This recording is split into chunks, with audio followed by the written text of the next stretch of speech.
Namaste, I hope you're all doing well and are keeping safe. As you all know, we are committed to bringing you content that is dharmic in intent, spirit, and energy.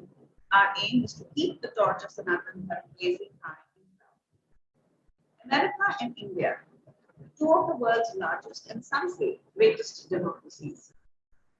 One would think of them as natural allies, but for various reasons, historically, the two countries have had a somewhat troubled relationship. Many Hindus have made America their home, yet, for some reason, they haven't been able to uh, uh, make themselves a community to be reckoned with, like the Chinese, for example, or the Muslims, or the Jews, for example. And to talk to some of these, to talk on some of these aspects and other things besides, I have with me today Professor Jeffrey D. Long.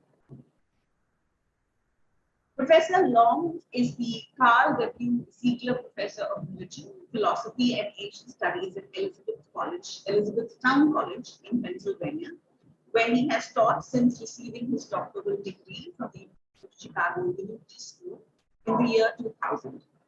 He is the author of several books, including Hinduism in America, A Convergence of Worlds, and Jainism and Introduction. He is the editor of Perspectives on Reincarnation, Hindu, Christian, and Scientific, and the co-editor of Non-Violence in the World's Religions, A Concise Introduction, and Beacons of Dharma, Spiritual Exemplars for the Modern World. Dr. Long also edits the series Explorations of Indic Traditions, Ethical, Philosophical, and Theological Collecting Topics. He has spoken at many prestigious events and venues, including Princeton University, Yale University, the University of Chicago, Berkeley University, and the United Nations, where he presented 3 times in the year 2019, including for the International Day of Yoga. In 2019, the Hindu American Foundation gave Dr. Long its Dharma Seva Award for his ongoing work to promote more accurate and culturally sensitive representations of Hinduism and other Indic traditions in the American educational system and popular media. And in 2021, Elizabethtown College gave him its Rank Award for Excellence in Research. On the 15th of May of this year, Dr. Long will be speaking at the Indian Consulate in New York on the important topic of nonviolence. It gives me immense pleasure to welcome you, Jeffrey G, on this episode of the Festival of Bharat. It is such a delight to have you with us today. Thank you for inviting me. I'm happy to be here. Without further ado, let me just get to it. And I've been, you are an American, you were brought up in America, and you're a professor of religious studies, and your specific areas of interest are Hinduism and Jainism. So my question is, as a Christian American, what kind of notions or what kind of stereotypes did you encounter, if any, that you find today, when you look back, funny or even offensive? Okay, so well, I did grow up in the Christian tradition, in the Catholic Church specifically, though from a pretty early age, I felt very drawn to Indian traditions and to Hinduism and Vedanta specifically.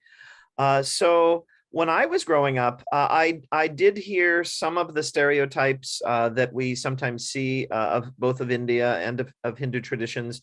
So one thing that was impressed upon me from an early age is the idea that India is a very poor country and a place that deserves sympathy, and we need to send aid and help and so on. And I remember that very prominently as something that I heard growing up. And in terms of Hindu tradition, I really didn't learn anything about it in school until I had developed my own interest in it. I did that independently. It was not a large part of our education growing up, but I remember being intrigued by it because one idea that I was aware of at a young age was the idea that in Hindu traditions there are many different gods, many different deities, and of course in Christianity there's the one God. And I was intrigued by the idea of the many different deities. I thought it was kind of cool, you know. I always enjoyed stories of the ancient Greek religions and ancient Greek and Norse and Roman, and I love those stories.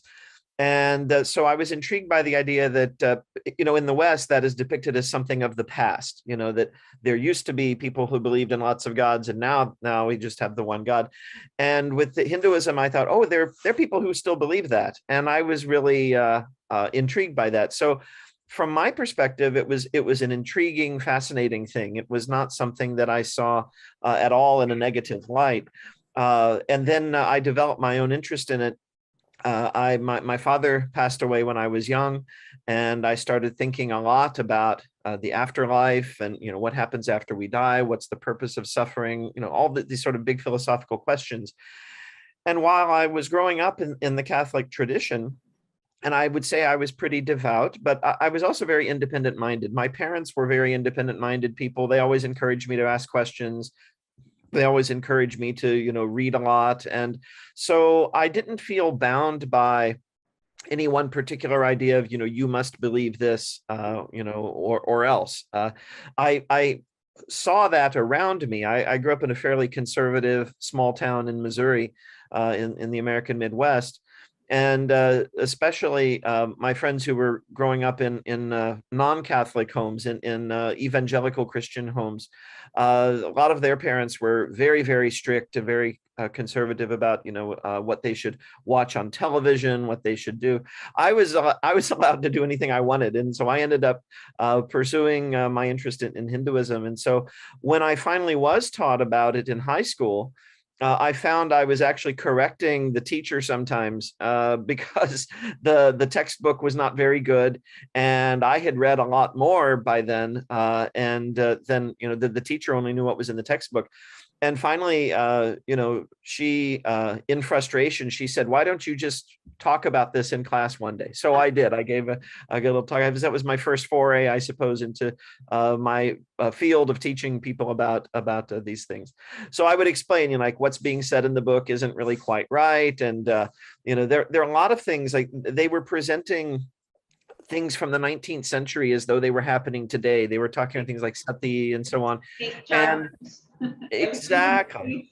Yeah. So it was a very outdated picture, and I was reading these wonderful books by people like that. There was a book on Indian art by Ananda Kumaraswamy that I had read. I'd read a book by Sister Nivedita, of course, Paramahansa Yogananda's autobiography of a yogi, books by Aldous Huxley, Swami Vivekananda's Raja Yoga, and so on. So this is what I was reading, and I said, this is much more interesting than what they're saying in the textbook. So I've always, I guess, been kind of a rebel that way in terms of how these things are presented in America. So it's interesting that there is such misrepresentation and has been consistently, especially about Hinduism. You found that it happened even about like, for example, until Edward Said came along, and then there was that whole thing about Orientalism, and he kind of broke the myth about Orientalism and so on and so forth. So some of the misconceptions that the West had about the Middle East or Islam changed over time, but you find that somehow that has not happened with Hinduism. Now, coming to Hinduism in America, not many know that there is a significantly, although a small but still a growing community of Hindus, practicing Hindus in America, not native Hindus, and I mean white Hindus, for want of a better term. Can you talk a little bit? You have also written a book on Hinduism in America. So could you talk a little bit about the history of Hinduism in America, just briefly, just whatever you can tell us about it? Certainly, and I'll comment quickly on the demographics that you just mentioned as well. We have approximately 3 million people in America who self-identify as Hindu. That's a little bit less than 1% of the population, so it is a small minority. And it is mostly people who were born to the tradition, who inherited the tradition, and who either have emigrated to the US or whose parents, or in some cases grandparents, immigrated to the US. But fully 9% of Hindus, self-identified Hindus in America, are not, as you said, native Hindus. And there are 4% who are white. 2% are African American, 1% are Hispanic, and then there are 2% who describe themselves as mixed. And I think many of these people probably have one Indian parent and one parent who's not Indian, though that's not always the case. Tulsi Gabbard, who ran for president, is of mixed heritage, but not Indian mixed heritage. She's a Samoan and Irish heritage. So it is a diverse community. It's mostly people from India or countries near India. Yes. But there are more of us now, increasingly, who are not. And then you have people who don't necessarily self-identify as Hindu, but if you look at their beliefs and their practices, they're often members of an organization like the Vedanta Society or Self-Realization Fellowship, Transcendental Meditation. Then you get an even wider number of people. So your question was about history. So how did this all happen? And of course, it all starts with Swami Vivekananda coming to America in 1893 and really making a big impression on people here.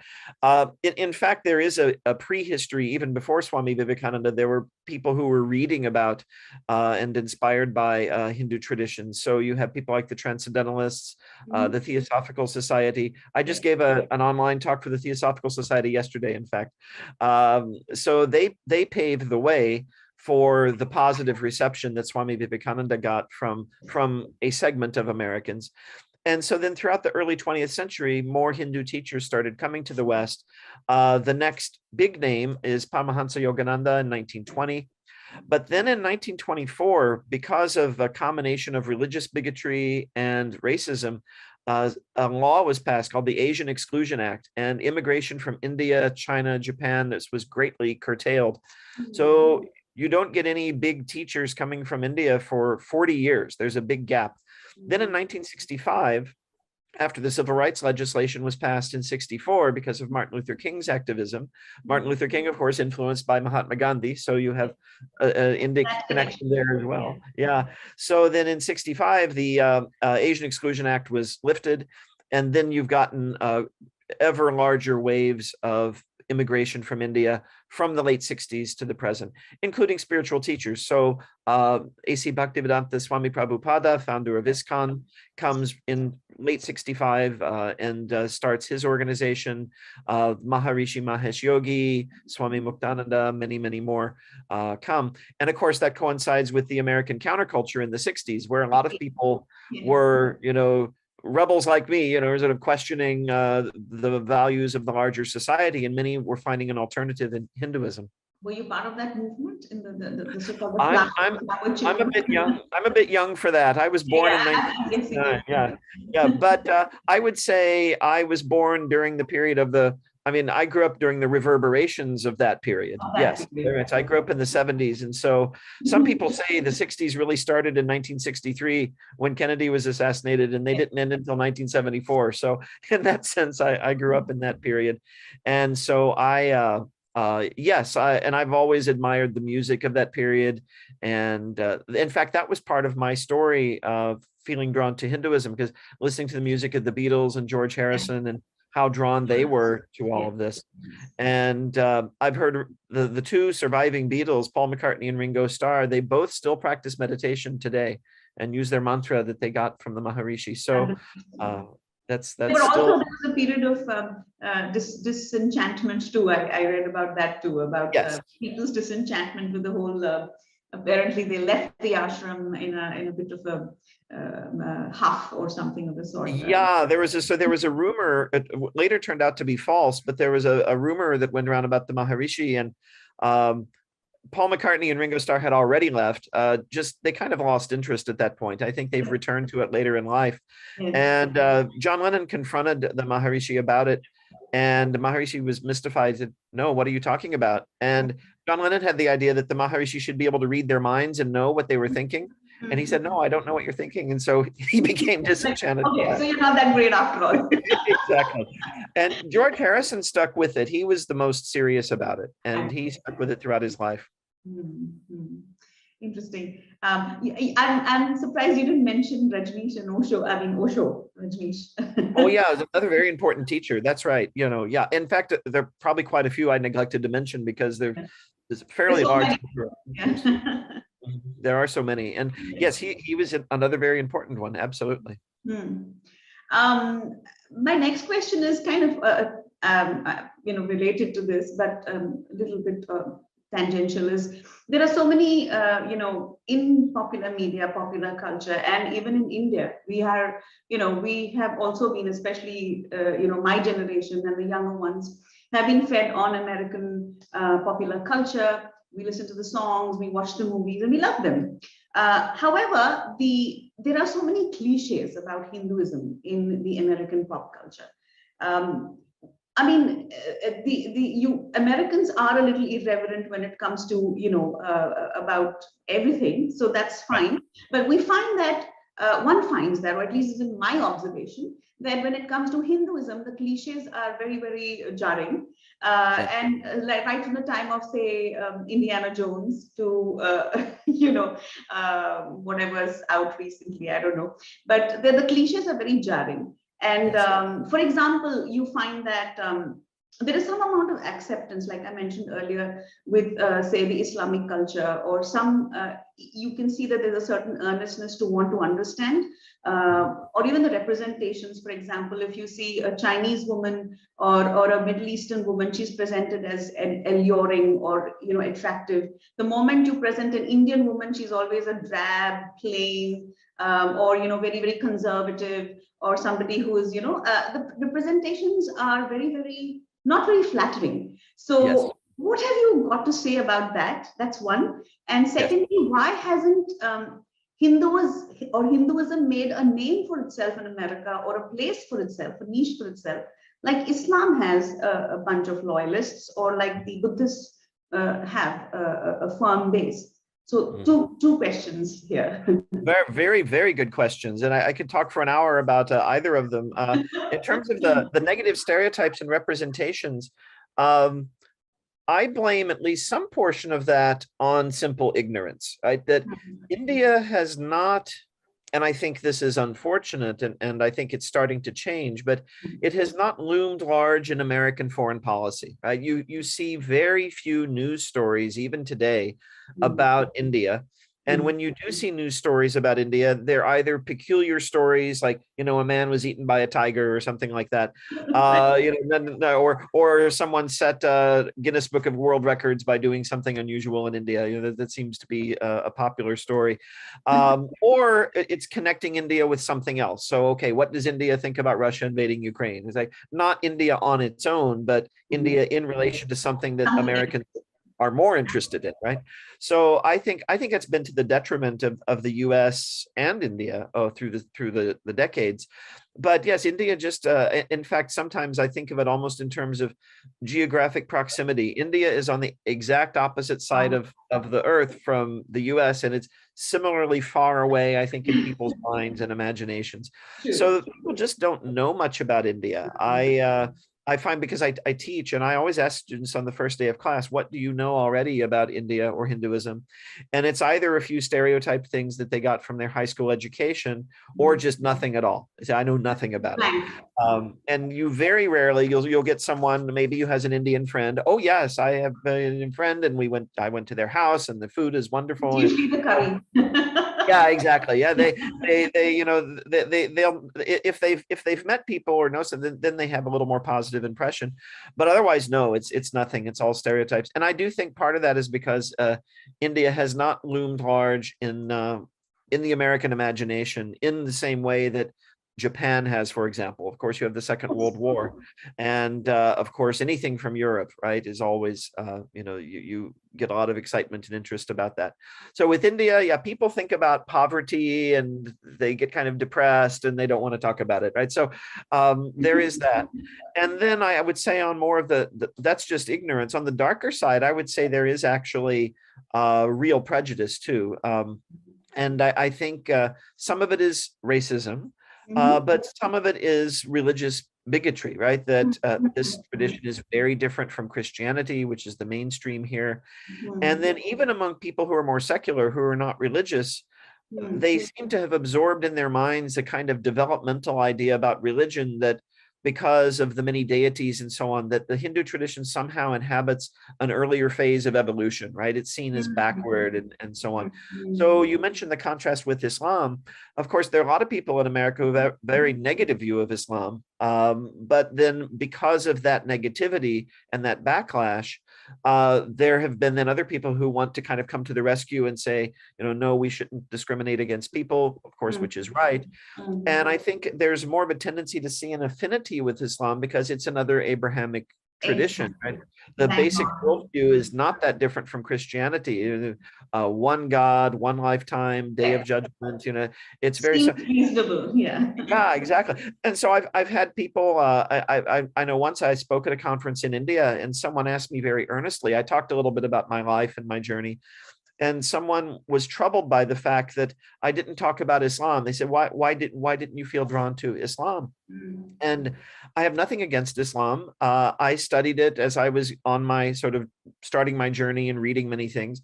But I found that the basic beliefs were very close to what I already knew in Christianity. And I was kind of discontent with that already. Like I didn't like the idea of just one lifetime. It didn't make sense to me.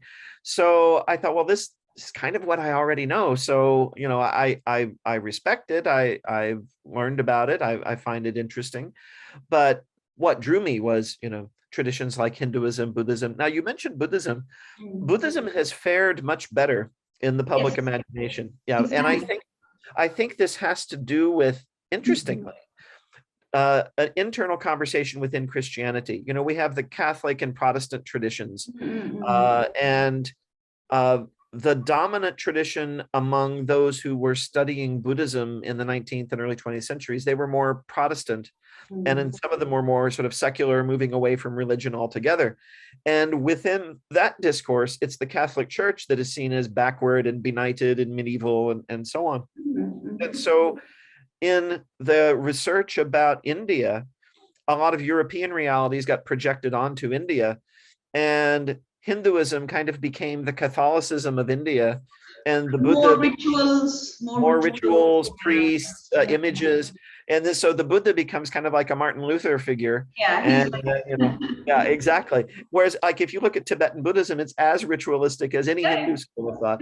And if you go to Brahmo Samaj service, there's almost no ritual. No ritual, exactly. But people don't know this. So Vedanta, Advaita, it's not ritualistic. So. That's right.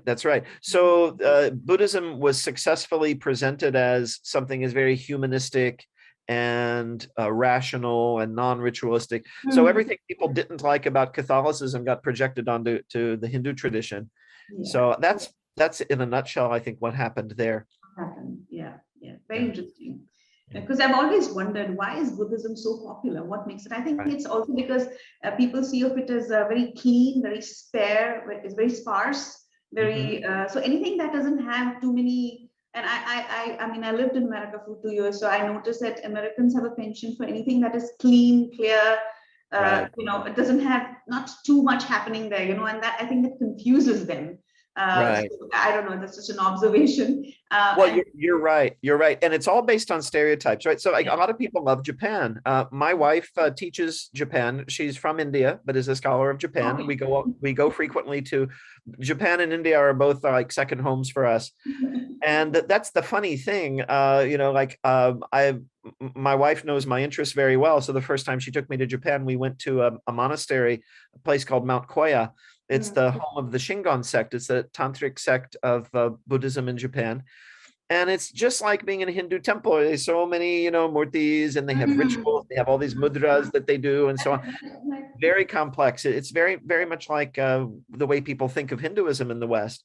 So people have a simplified, stereotyped idea, right? They think of Buddhism, they're just thinking of Zen, right? They're not thinking about the whole variety of Buddhism. The tradition that it comes with, history, a lineage, which is far more complex than they actually know. And then when they think of Hinduism, they don't think of the things they like about Buddhism, but those things are all present in Hinduism. Meditation, subtle philosophy. That's where it came from. The roots are. Yeah. Anyway, it's interesting.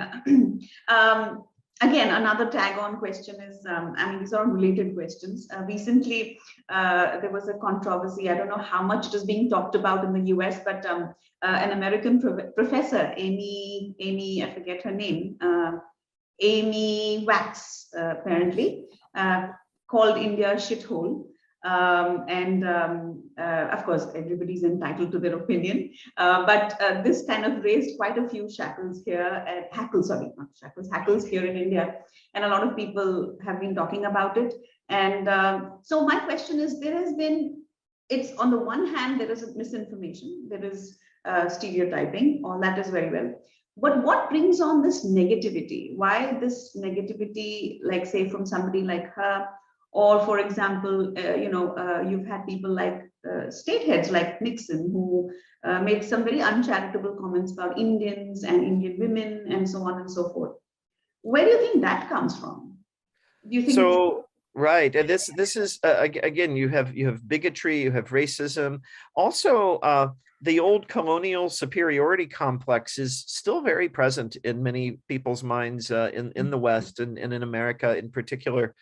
And what's interesting about this, Wax comment, this took place on Tucker Carlson's show. And he very much represents what in politics we would say is the American right. Right. And of course, you also have people from the left also be very critical of Hinduism and so on. The revulsion and dislike toward India and Hinduism spans the political spectrum in America. And in fact, I have a lot of Hindu friends who feel very drawn to the American right. They feel drawn to the Republican Party. And it saddens me to say this, but that conversation between Wax and Carlson, that's what they really think. That's what they really think of India and Hindus. And so if you think in terms of the political spectrum, Hindus don't have natural allies in America. The natural allies of Hindus in America are people who are seekers, who are discontent with this whole systems. Yes. Yeah, exactly. This sort of binary way of thinking. Everything is left, right, and the dominant discourse is a dispute between Christianity and atheism, and there's no other alternatives, right? Absolutely. And so those of us who are discontent with that, we feel drawn to traditions like Hinduism, like Buddhism, and that's not a voice you hear represented very often in the American political spectrum. And when it is, the people get made fun of. Oh, they're kooky, they're new age, they're not serious, and so on. And I do think there's a sort of there's a little bit of a somewhat sinister political agenda here. I'm not a conspiracy theorist at all, but I think there's a vested interest across the American political spectrum in not seeing India become very powerful. You'll be a player in the world, as it should be. I mean, demographically, such a massive population, ancient civilization, continuity going back through ancient times.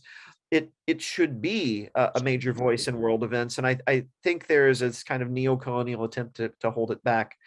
Also, and this is more, I don't hear many people say this, but it's my personal view.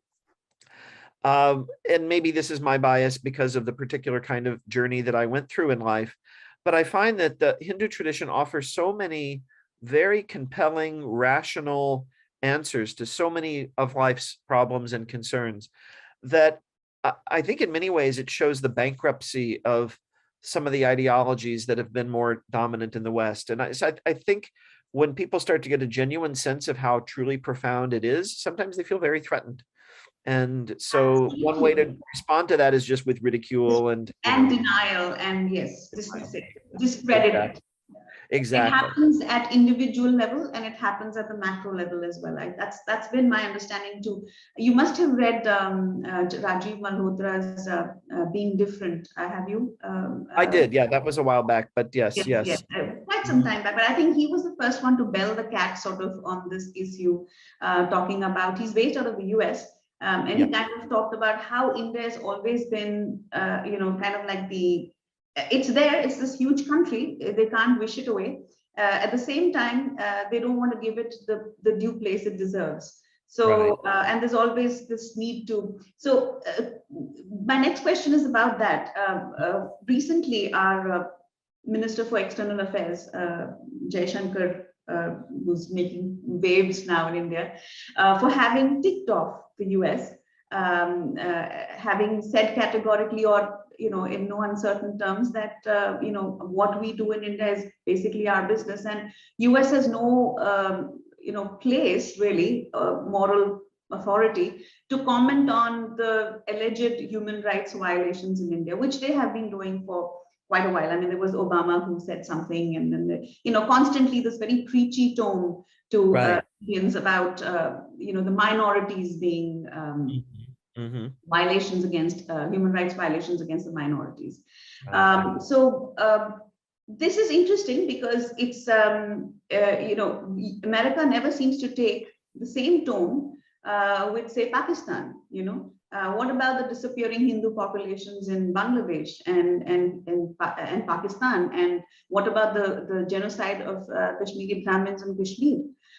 So when it comes to those very obvious, glaring human rights violations, for some reason, America chooses to be quiet. I know this. Right. What are your thoughts on this? Well, I think it's a case of selective outrage, right? I mean, it's politics, and I mean, I'm fascinated by it, but I'm also sort of repelled by it at the same time, because it sort of militates against honest conversation. So, I mean, yeah, I mean, we should all be outraged when anyone's human rights are violated, yes. Whether in India. Well, we have African Americans whose rights are violated. We have African Americans who are shot by police for things for which a white person might not even be given a ticket, might just be given a warning. I've had encounters with the police. They were all, for the most part, very pleasant. I drove a little too fast, and I was not asked to get out of my car or threatened or anything.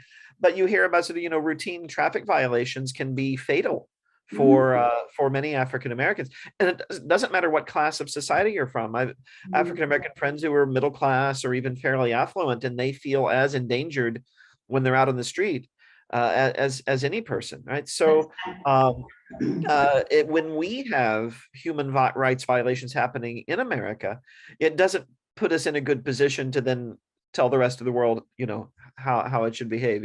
Maybe I don't know. Maybe Luxembourg can tell the world, how it should behave. But I don't know the human rights violations there. But it is there is a problem with that, and of course it places people in a difficult position, because if you genuinely care about human rights, then yes, you want to see these things brought to the world's attention. But I'm thinking a body like the United Nations is probably in a better position to do something like that than a single country. The US often has seen itself as sort of a bastion of human rights and democracy. That's certainly something to aspire to, but we're imperfect enough ourselves that it does this, when I've read about these things from Indian context, you see the word hypocrisy a lot, right? And that's the problem, right? That's the rub, right? And as you say, it's selective, right? Some countries are, criticized more than others in it. So I read something recently where I think it was Saudi Arabia. Someone from one of the Middle Eastern states said something very critical about India and treatment of Muslims. And this same country has been completely silent about what China is doing with the Uyghur population, which is on a mass scale. Pakistan stays mum on the Uyghur Muslims. It's crazy. It's crazy. But it raises its voice about the Palestinians. I mean, they're all in India. In India, there is so much, uproar about the Palestinians. But next door, China is doing so much, much more horrific things to the Uyghur Muslims, but they don't want to say anything to them. So it's very selective outrage. And it's easier to chide India. It's easier to chide Hindus because we've always been a quiet and a resilient community. Right. So I think there is that as well. Or you chide those that you want to keep in check, and then if you have some interest in another one, then you might not chide it so much because you need something. I think states are basically amoral. They're adharmic, right? They just they exist to perpetuate their own interests. I really think that's true, and that's different from people. Of course, people are involved in upholding states, but states as entities, I don't see any good guys or bad guys in the world. They're all pretty problematic. And this is what, Artha Shastra tells us this, right? Yes. That's how states run. Yeah, yeah. So you are an academic scholar of Hindu studies, and you're also a practitioner. So that kind of puts you in a different slot altogether.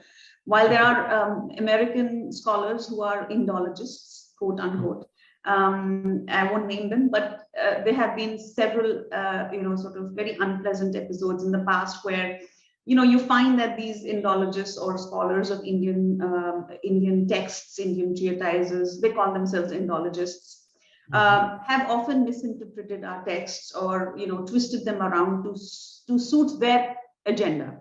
So have you had any, first of all, how much in agreement are you with some of these Indologists? Let's say Wendy Doniger, for example. And have you had any encounter? Have you had any, Right. encounter with them or discourse with them? Have you met them, talked to them about these Right. issues? Sure. Yes, I mean, what scholars often do, and now I'm just talking sort of generically, and then we'll zero in on more on what you're talking about. But everyone has a theory that they want to prove or demonstrate. So you will find sometimes a tendency to try to fit the data to the theory. And so you'll get an interpretation of a text because someone wants to advance, let's say, a psychoanalytic approach to text. So they'll find something that they think lends itself to that. So they'll do that. Yeah. And then someone who knows the text well from a more traditional perspective will say, what are you talking about? Right? It has nothing to do with that text. So there is that kind of talking past each other that happens. You mentioned one scholar in particular, Wendy Doniger. She was actually one of my teachers when I was in graduate school. She was at the University of Chicago, wasn't she? She was at University of Chicago, and that's where I did my degrees. Now, she was not my primary teacher because my interests were philosophical. So I worked with a professor named Paul Griffiths, who's now at Duke University. I think he's at Duke. He's moved around a bit. So I was more interested in philosophy and in fact, I did my dissertation on Jain philosophy. And Professor Doniger and I, we got along well. I mean, there was no animus, right? There was no negativity in that sense. I was just a student, but she knew I was a practitioner, and that I disagreed with some of her interpretations of things. And as long as I could make a good argument for my perspective, she was very respectful, I found. I mean, I did not have a problem as a student there. So in that sense, it was not difficult, but it was difficult in the sense that I didn't find so many people wanting to pursue the kinds of questions that I wanted to pursue. And my interests are actually much closer to the more traditional readers of these texts, right? So, when I read Shankaracharya, I'm interested in what he's saying about reality and consciousness. I'm not interested in his sexuality or his social milieu all that much. I'm interested in what he's saying. Did he have a bad, abusive father? Did he have a bad abusive? Yeah. Is that why he became a sannyasi, right? Because we could create a theory right here, right? He had a bad family experience, so he said, "Nope, that's not for me," and became a sannyasi. No, we don't know any. In fact, from all the accounts we had, he was actually very close to his mother. Went back and did her funeral ritual, even though he was not technically supposed to do that as a sannyasi. Yeah. So I just found my interests were very different, and but no one interfered with me. No one tried to stop me from pursuing what I pursued. Everyone was very supportive. I ended up getting a job, one of the few jobs in my field that were available when I finished in the year 2000 was the one I still hold here at Elizabethtown College. In my subsequent career, I've had no problem publishing books, publishing articles, getting requests to speak. So I can't honestly say that I feel that I've been oppressed or marginalized in the academy, despite being very open about the fact that I'm a Vedanta and I'm a practitioner. I'm devotee of Sri Ramakrishna, follower of Swami Vivekananda and the Holy Mother.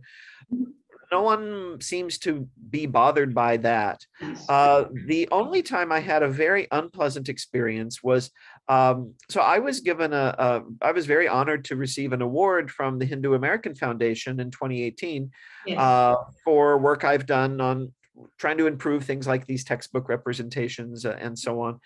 And someone was very upset by that and just launched a really nasty personal attack against me online.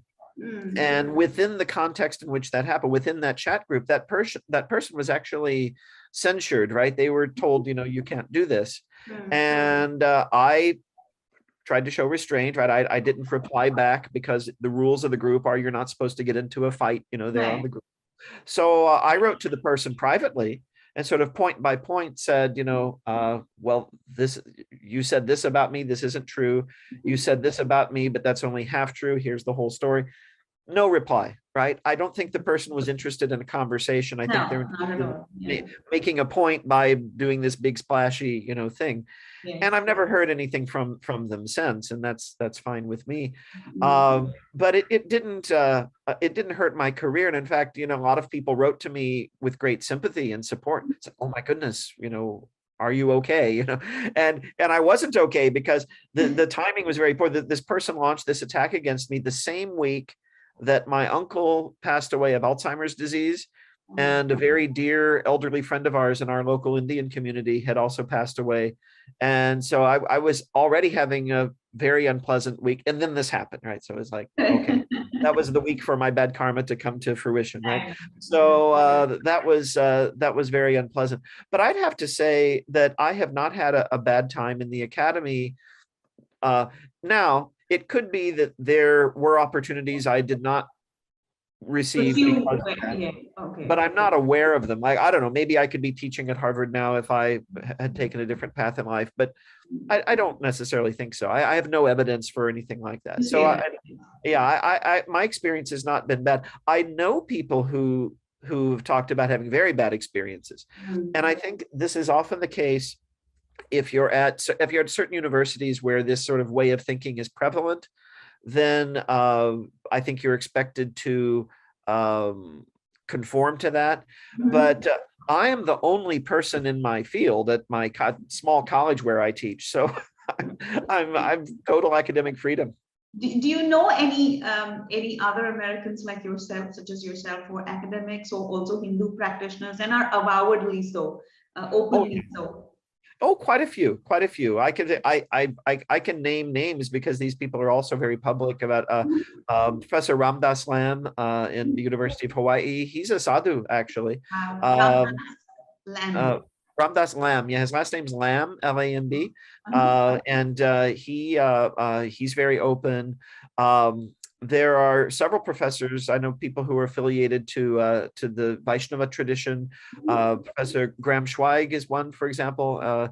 He's written a lot on the Gita and the Bhagavata Purana.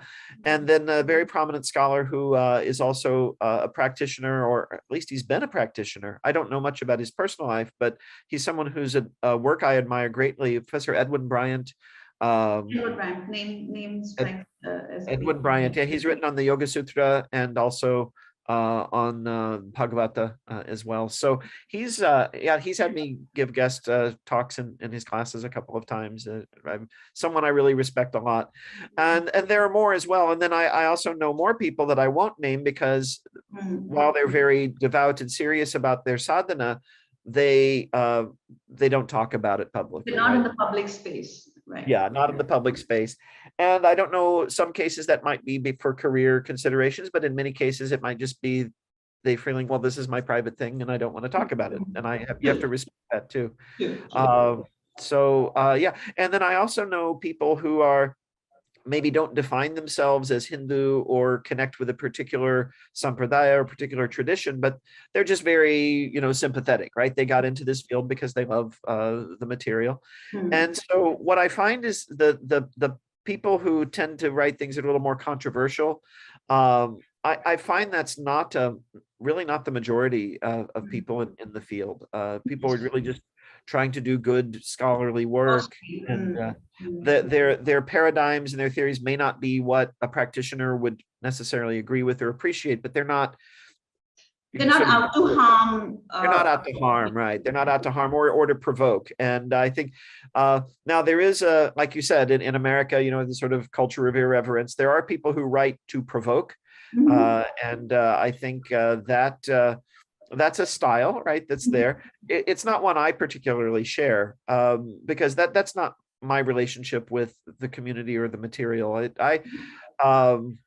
Not to get too personal, but I'm going to go ahead and get too personal.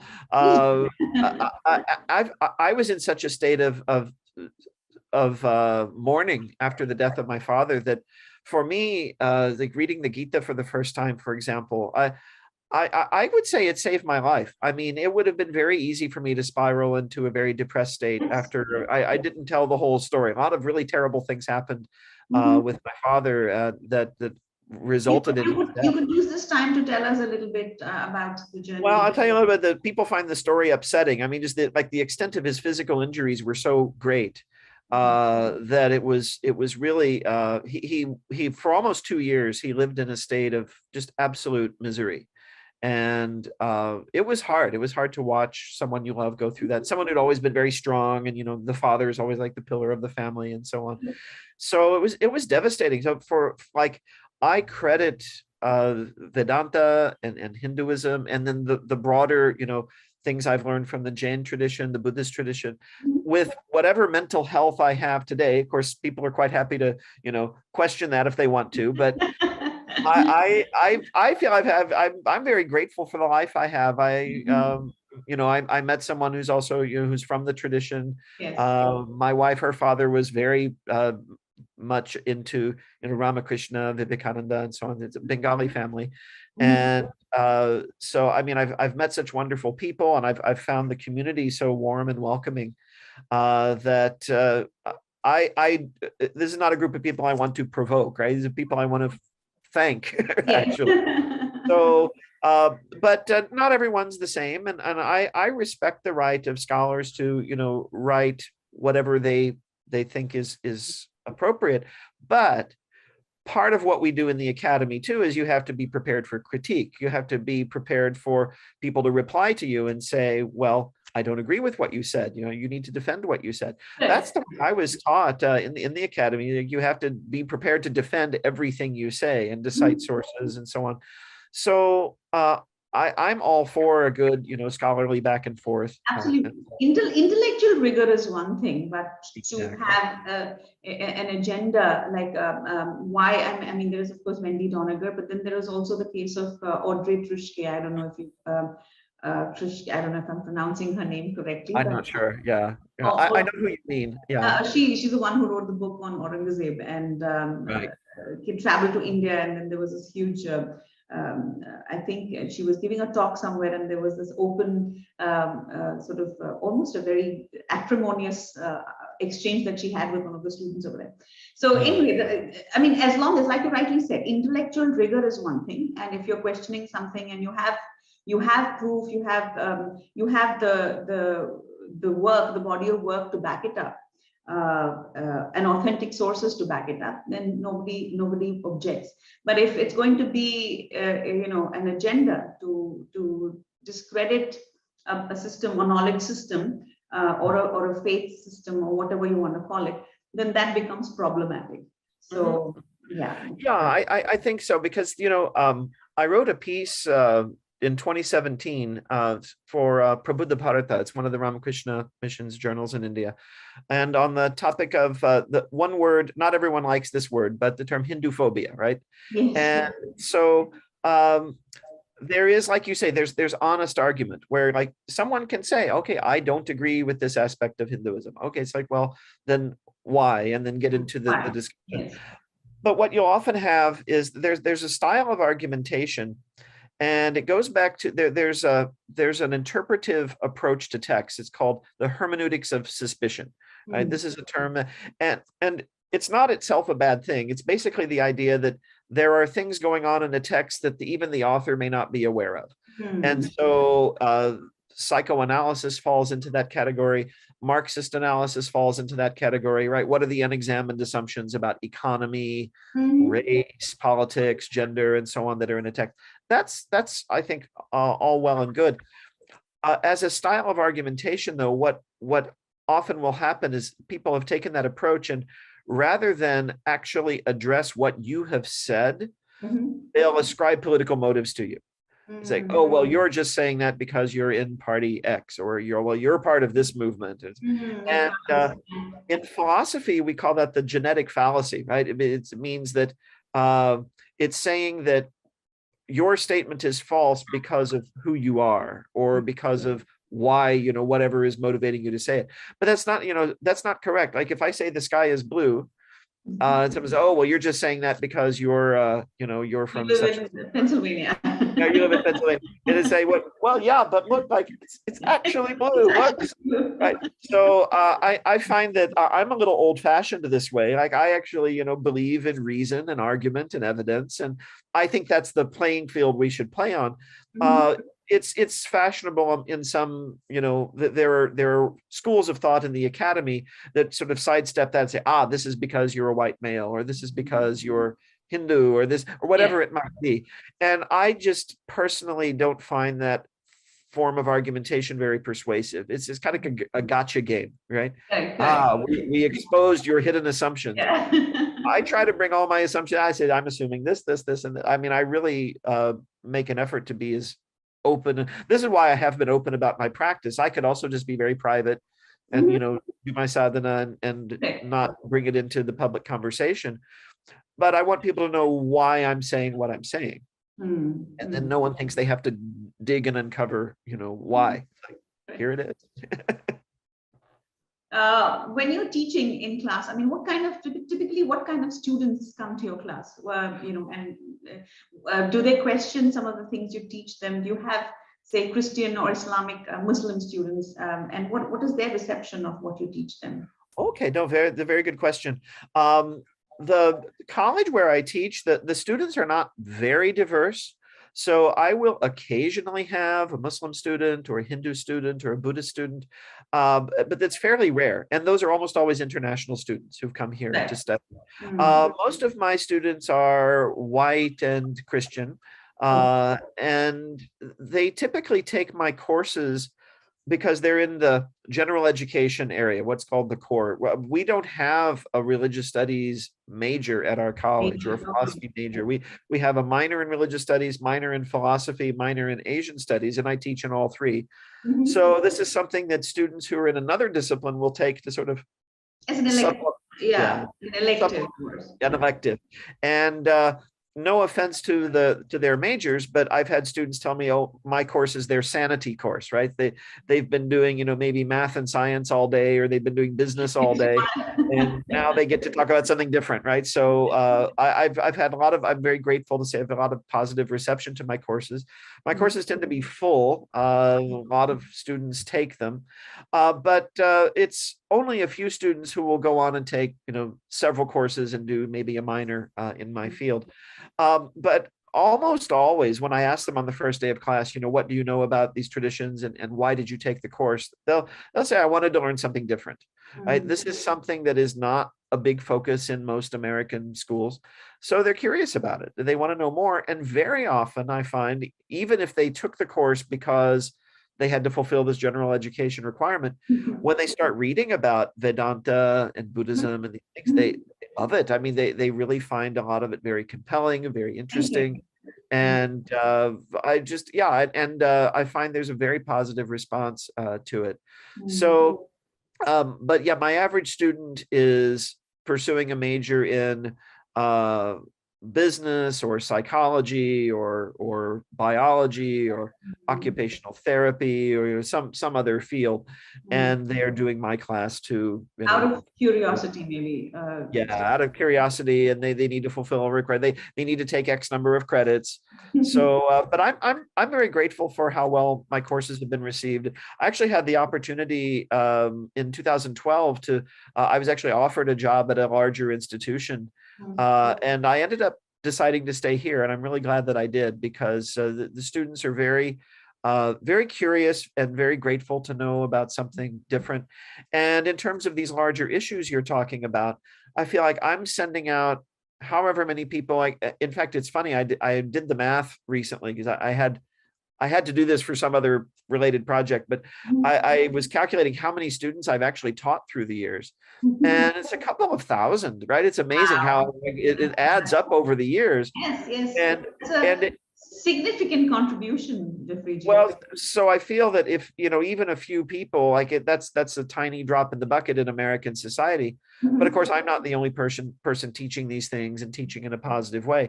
But if a few people have now a less stereotyped and a more positive approach to other cultures, other religions, other ways of living, and toward India itself, then that's a good thing, right? I really think that if we're going to reverse these trends that you and I have been talking about, education's the key.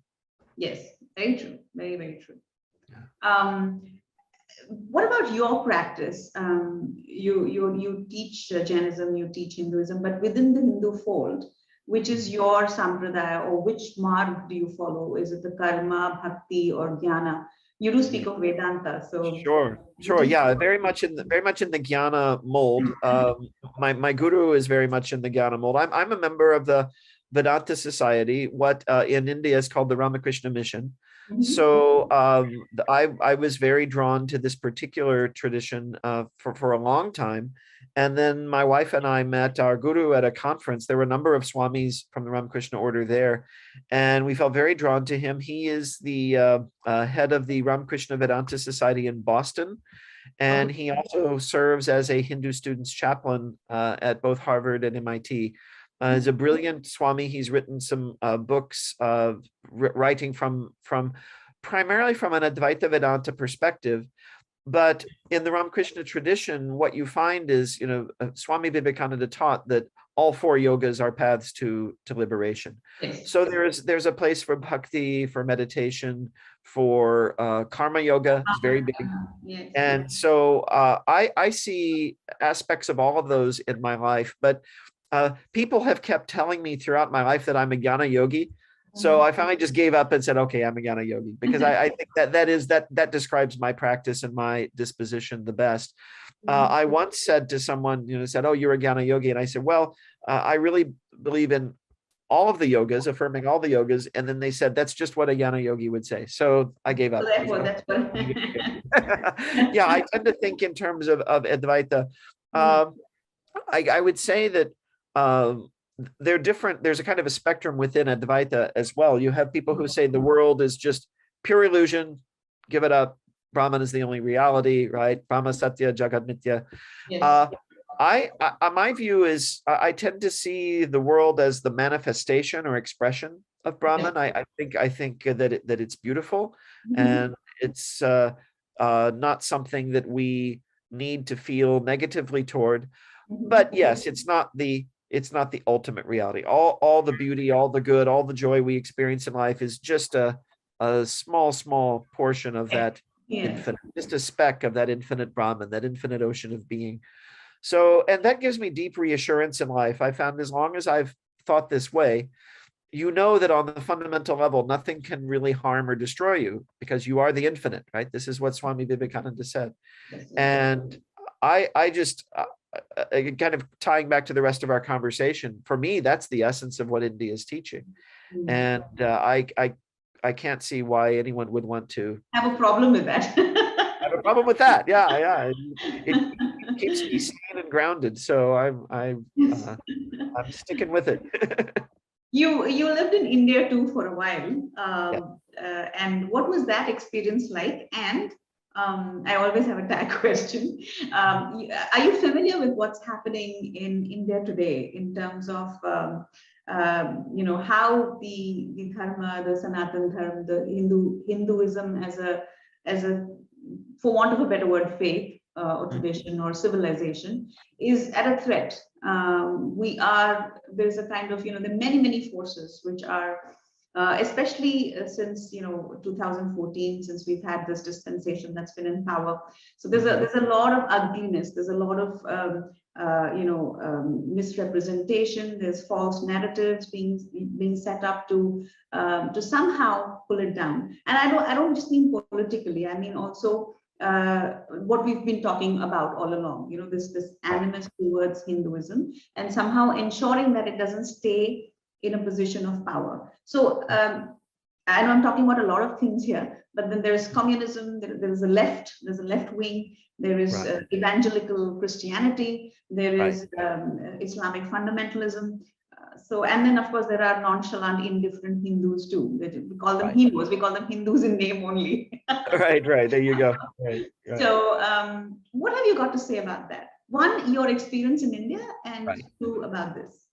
So my experience in India was very positive. I lived in India and studied in 94, 95. Mm-hmm. And I met my wife actually here in the US, but she was teaching in India at the time. So she had to come back to India.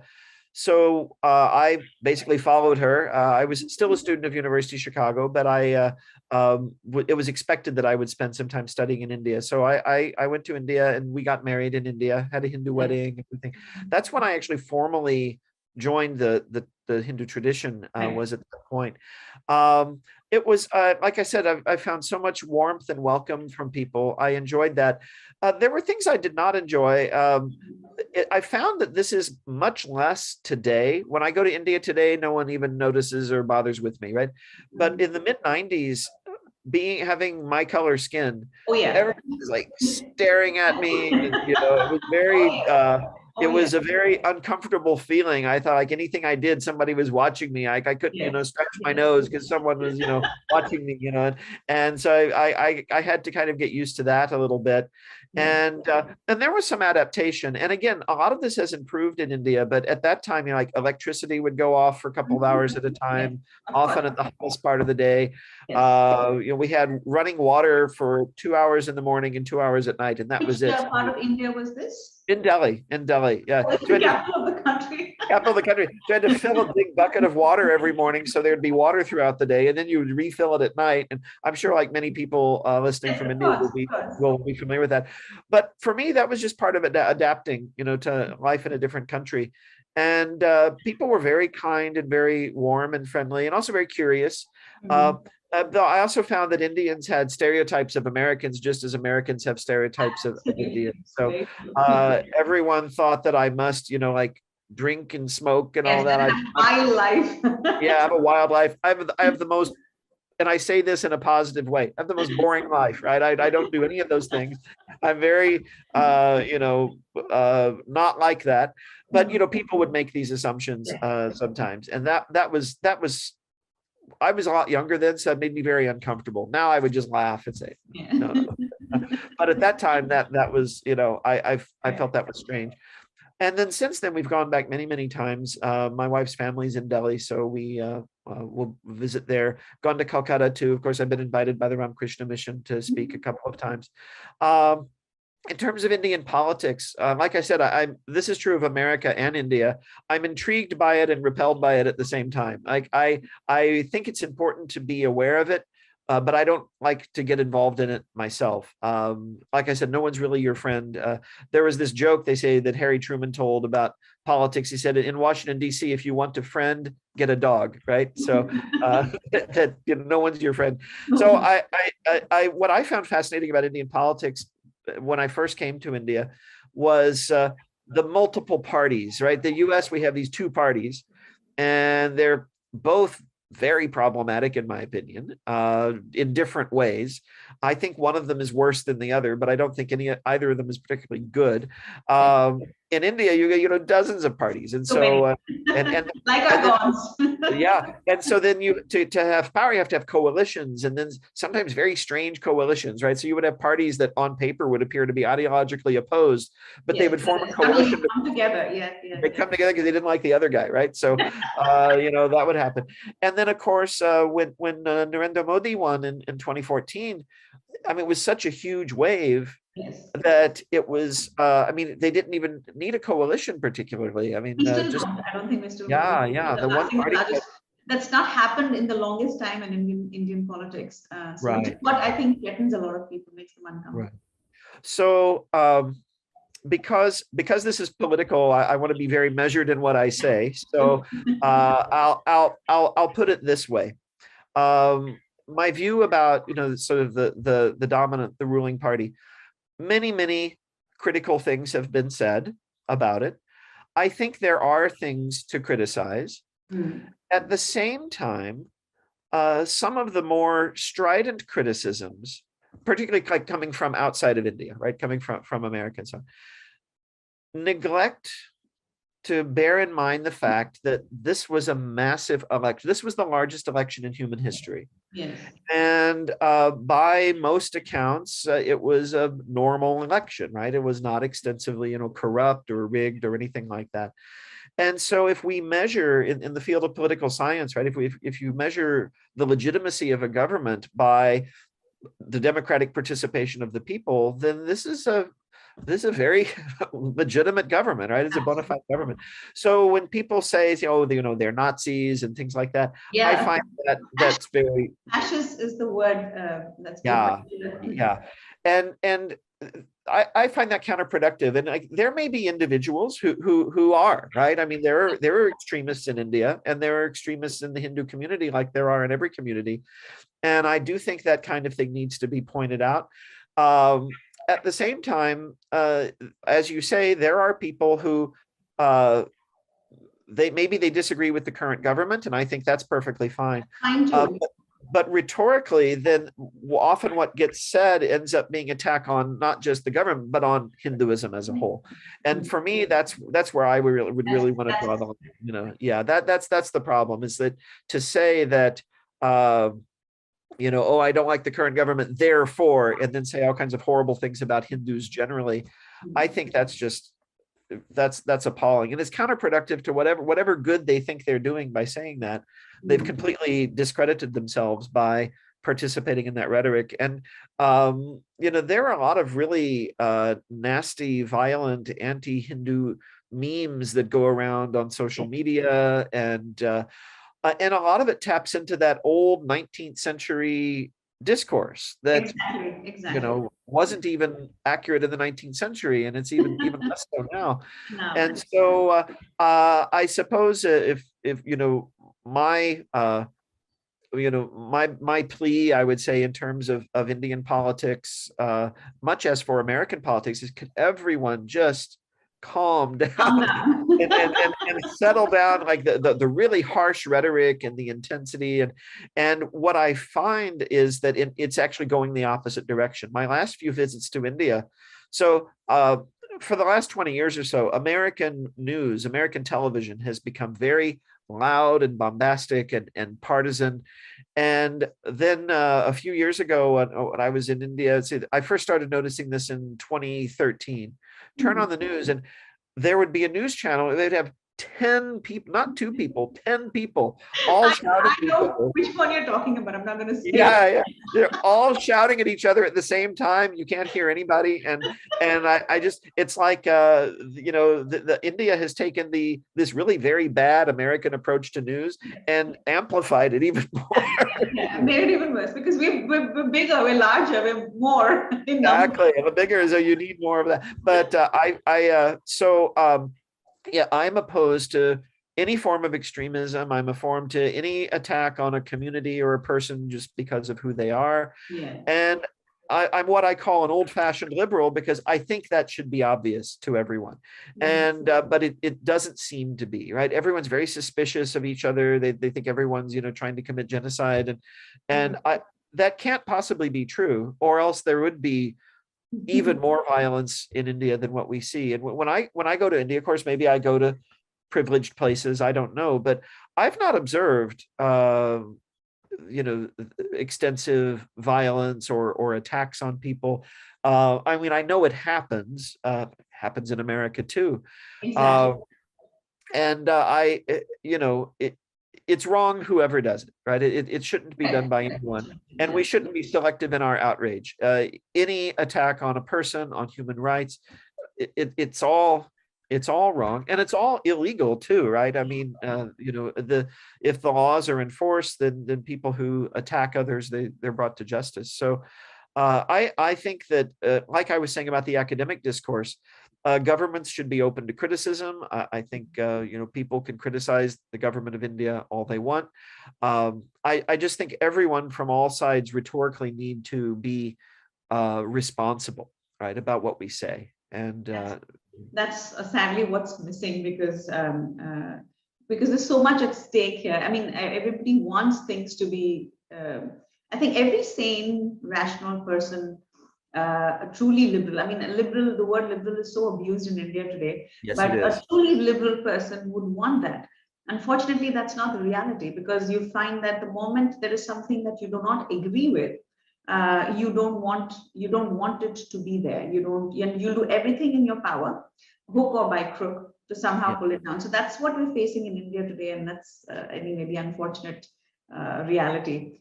Well, So and it connects back to an earlier question you asked me, because I think it's connected to the decline in rational discourse, right? That we jump right to ascribing motives, and well, you're a member of community X, so you're bad, and you must yes, think X, Y, and Z, rather than actually engaging with each other about and trying to facts and understand, data. yeah, Yeah, that empathy somehow is lacking, and that yeah, the mindset to accept or to understand is somehow lacking. right. The other, I think this is, I've come to the last question. This is kind of related to you. You've given talks on non-violence, celibacy, and all of that. So this is kind of linked. What do you think are the chances of survival for Sanatan Dharma, given what we just spoke about? And I want to tag this to connect this with the idea of non-violence, which you have spoke, because see, in India, we think of non-violence as a very Gandhian ideology, but and a lot of people think that his ideology of non-violence comes from Hinduism, which is actually not true, because even the Srimad Bhagavad Gita the whole Bhagavad Gita is about exhorting Arjuna to fight. So how do you connect these two? I mean, is it dharmic to fight back? Do you think it is dharmic for Hindus when it's a question of protecting their dharma? Do you think it's okay to fight back? When I say Right. fight, I mean actually fight back.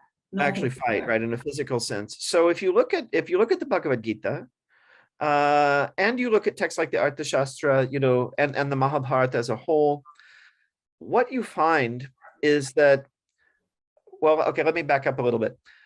In the Western world, we tend to have what I call a utopian approach to these kinds of questions. There's somewhere a belief that through our actions, we'll bring about a perfect world. In the traditional Hindu understanding, that's not the case. Sansara is sansara. It is imperfect. It's what we want to escape from. So what can one do? One can manage conflict. One can minimize conflict. Right. And so my interpretation of the dharmic texts is that in ancient India, there was a subset of society, the Kshatriyas, whose job was to fight back when it was necessary. So that, yes, you people need to fight back, because if not everyone is enlightened, and when people come and try to attack you, attack your home, attack your family, take your property, and so on, they need to be stopped. And now I do think there are many creative ways to do that don't necessarily involve force. And here's where I think Gandhi makes an important contribution. But yeah, there may be times, and in fact, Gandhi himself even agreed with this. There may be times when you really need an army, a police force, and so on. And so you have people whose job, whose dharma, whose swadharma is just to do that. Right. And they do that so that the rest of us can practice ahimsa, right? So that the rest of us can live peacefully and live our lives and follow our dharma and do our work. Now, that whole system was disrupted, of course, in ancient India. But I think on some level, we need to recover that idea that, there are people who have the training and the aptitude to use force in a way that keeps the destruction to a minimum, and that is effective in bringing about the desired result. And that if we can entrust those people then with that task, then there's no question of you or I fighting. Like if I fight, I mean, I would be useless in a fight. I mean, absolute worse than useless in a. Look, I can throw a book at somebody. I have all these books here. I can throw books at people. Really? Yeah. I mean, if I picked up a gun, I'd probably blow up in my hand, right? I have no idea. But there are people whose job is to do that and who are very good at it, and they're trained. And if they're also trained, ethically, dharmically, Yes. when to use force, what is the appropriate use of force, then I think that's what we would need in a society. So I get scared sometimes when people talk about use of force, because I think it means, do I have permission to now go out and attack my neighbor because I think he's done something wrong to me? And then, no, then you have chaos. Then you don't have a society. So I think for terms of the future of Sanatan Dharma, the terms of the future of the Hindu tradition, I think that when people again, when anybody attacks anyone, the legal authorities should then step in and prevent that and stop that. And I think it should be blind with regard to who was the victim, who was the perpetrator. A human being harmed another human being. That's all we need to know, right? That's how I think. Now, at the same time, I'm not naive, as you said. I know there are a lot of people who are anti-Hindu, and they say it, right? We don't have to dig for it. They come right out and say, yeah. And again, I think that these things have to be countered with evidence and reason, because it's my conviction, and I think anyone who believes whatever your worldview, whatever your religion or no religion, whatever it might be, if you believe something is true, if you have the conviction of that, then you should be able to defend it. And now here I mean verbally, right? Meaning with logic, right? Say, here's what I think is the case. And I would like to see more Hindus knowledgeable about and educated about the tradition, able to argue, able to articulate it, and to then feel the confidence to say, no, this can't be threatened at all. If Sanatan Dharma is the truth of the universe, nothing can destroy it, right? It will always be there. And so if we really believe that, then I think we need to operate with that understanding. This sort of, this kind of cheaper kind of discourse that people engage in, I think there may be times when it's just better to say, well, I'm not even going to engage that. That's so hateful and so incorrect that there's no point in engaging it.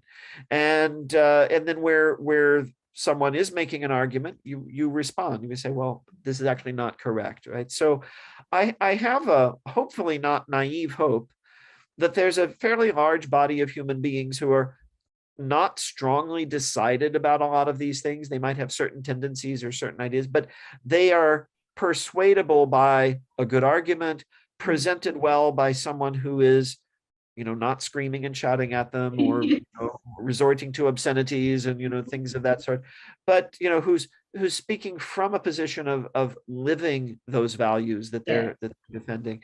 So I really think there's a lot of strength in that. And so again, here I think Gandhi's on when he talks about satyagraha, I think there is something to that. If we hold firmly to the truth as we understand it and speak that truth, and of course listen to others, I do think that a lot of progress can be made. That's my hope. And if anyone says I'm naive for believing this, I think that if we don't do this, we're not going to have a planet very soon. That's true. Really, I think that the alternative is just mutual self-destruction. Yeah, through just these communities that they can't coexist, they'll cease to exist. And so this actually, it's a very practical thing to call for that. And yeah, force where absolutely necessary, but let's hope that is rare. Doesn't come to that. Yeah, exactly. Yes. Thank you, Jeffrey G. This has been such an amazing, interesting, and an hour just flew by. But a very, very lovely, engaging conversation. It felt more like I was talking to an old friend. With rebirth, who knows? Maybe we're old friends. Yes. So thank you so much. I will not hold you back. I know you have a class to get to. So thank you so much. And to our subscribers, please keep watching. Come back to our channel. Tell your friends. Comment, like, and share. Namaste for now.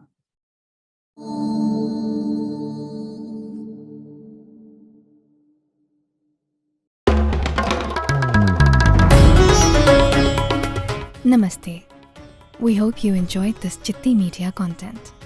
Please remember to subscribe to us and switch on the notifications for this channel. For our other social media links, more content and to support our work, please visit citti.net. Dhanyavad. Namaskar.